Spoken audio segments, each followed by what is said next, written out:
Good morning, everyone. Good morning, Rabbi, and welcome back. Oh, thank you. We're learning Mishna Yevamos, Perek Yud, chapter 10, Mishna Gimel, Mishna 3. Now, in this Mishnah, we're going to again be talking about a situation where a woman gets married, gets remarried accidentally, but in this case, the situation is regarding the question if she needs the mitzvah of Yibam or not. So the Mishnah has a case like this: Ha'isha shalach bailo ubena lemdinas hayam. A woman who her husband and her son, or it could have been any child, her husband and son went to a far-off country. Okay, now ubau va'amrula, and they came, and they said to her, meaning witnesses came and said, let's keep it with witness as we've been dealing with until now. Maybe here in this case it doesn't make much of a difference. But Ubava Amrula, and they came and they told her, Meis Balich, your husband died, Vachakach Meis Benech, and then your son died. Okay, now, the ramification is like this. If her husband dies without children, then she needs Yibam, right? Mm-hmm. Now, let's say a man had a child, he died. He had a child when he died, and then the child died. Is there any mitzvah of Yibam then? No. Because if when he died, he had a child, there's no Yibam. Here, they tell her like this. They tell her, Meis ba'alech meis b'nech. Your husband died, and then your son died. According to their testimony, does she have a mitzvah of Yibam? No. Because according to them, it was the husband who died first. Venisis. So what'd she do? She went and got married to somebody else. No mitzvah of Yibam. She can go marry somebody. And then afterwards, other witnesses came back and said it was the other way around. Meaning, first your son died, and then your husband died. Which means that when he died, he didn't have children. It wasn't mitzvah of Yibam. So when she got remarried, was she allowed to get remarried? The answer is no, because she had a mitzvah of Yibam. Teitze, she's got to leave. She got to leave the man that she married. V'havlad rishon v'achron mamzer. Literally translated, and the first and last child are a mamzer. Now what that means is like this. What we mean to say is any child that she had from this man, the Mishna says, is a mamzer. So let's review the case. She was told that her husband died first, and then her child died. Then her child, whatever it is, died. And his child, your child died. Okay, so she went and she married somebody. Now they went and they told her, no, it was the other way around. It was first your husband died. First your son died, and then your husband died. Which means you really had a mitzvah of Yibam to do. That means she married somebody else as a woman. She's called Yevamos Lashuk. She's called a woman who has a connection of Yibam to her brother-in-law, but she married somebody else. That's forbidden to do. Okay? So should she now? The fact that she has to leave this guy, right? The other man, understandable, right? Yibam has to be done to her. But we're also saying that any child that she has from this man, whether it's before she found out or after she found out, is a mamzer. The explanation to that is that this mission is following the opinion of Rabbi Akiva that we had previously. According to Rabbi Akiva, a person is forbidden for you to marry. It's forbidden. It's a prohibition. It's a lav. There's no death punishment carried with it. It's a prohibition, but it's a prohibition through marriage or through relation, through some kind of a being a relative, either blood or through or through marriage. Any kind of a forbidden relative, according to Rabbi Akiva, the child born from that union is a mamzer. We don't paskin like that. According to the way we follow the opinion is that only a union that has the punishment, some kind of a death punishment with it, at least a karis with it, that produces a mamzer, but otherwise not. But our Mishnah is following Rabbi Akiva, who says that if a relative of sorts is forbidden, even if it's just a prohibition, to have a child from that as a mamzer. So therefore, what the Mishnah is saying is that this woman wasn't supposed to get married to this other guy because she really has a obligation of Yibam. She has a connection of Yibam to her husband's brother. She wasn't allowed to marry this guy. She did, but she wasn't allowed to. She has to leave him. And according to Rabbi Akiva, any child she has from him is considered a mamzer, which is, again, like before, according to, we don't follow that opinion. Now, one thing that we still need to explain.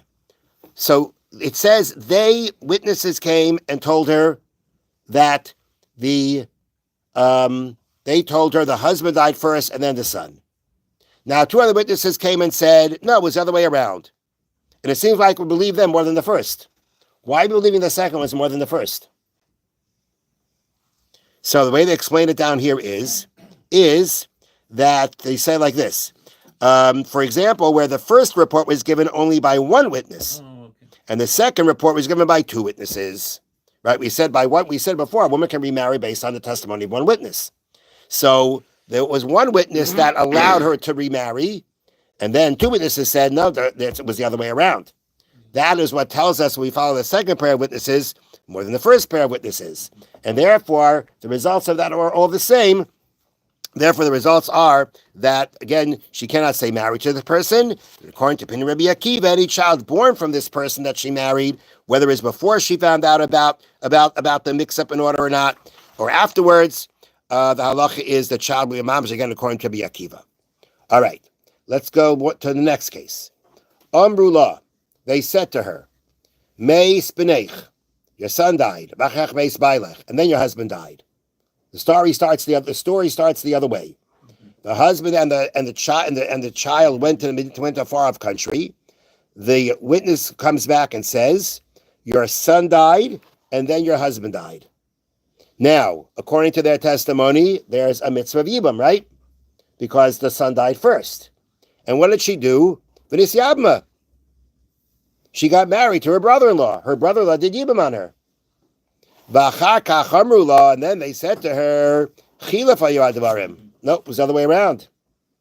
The other way around, meaning that it was first your husband, then your son, and therefore there was no mitzvah of yibum. That means that she married her brother-in-law when there was no mitzvah of yibum.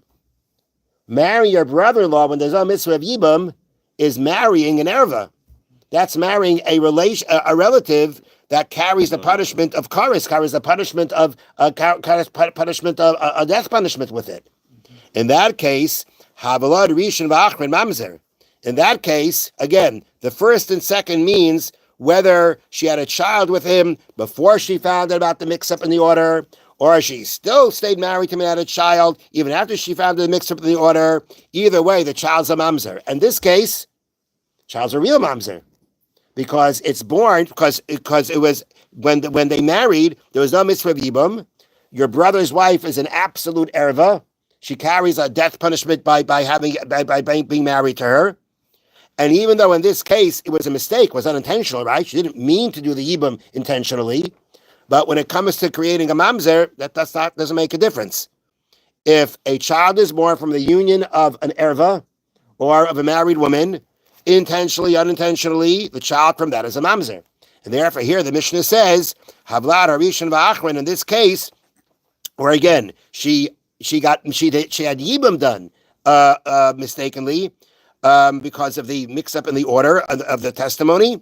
The first testimony said she could have yibum, the second testimony said not. In that situation, the child born from this union will be a mamzer because he married his sister-in-law where there was no mitzvah of yibum. Okay, we will continue this tomorrow. Okay, now, the Chofetz Chaim is talking about Kabbalah Lashon Hara, about believing Lashon Hara, and he says, "Gam en chilak beisei Kabbalah Lashon Hara benem hu shemei menashim acherim aymi aviv imay v'anshe beisei." Again, when it comes to the prohibition of accepting Lashon Hara from others, makes no difference who it was that went ahead and told it to you. It could have been your father, it could have been your mother, it could have been your rabbi, it could have been anybody, right? If it's Lashon Hara, it's Lashon Hara, and you cannot accept it. And in the Midrash called Tana de Be'eliyah, we find even more. Shemraya Adam la'aviv v'la'imay sheb'adam d'varim yisayrim.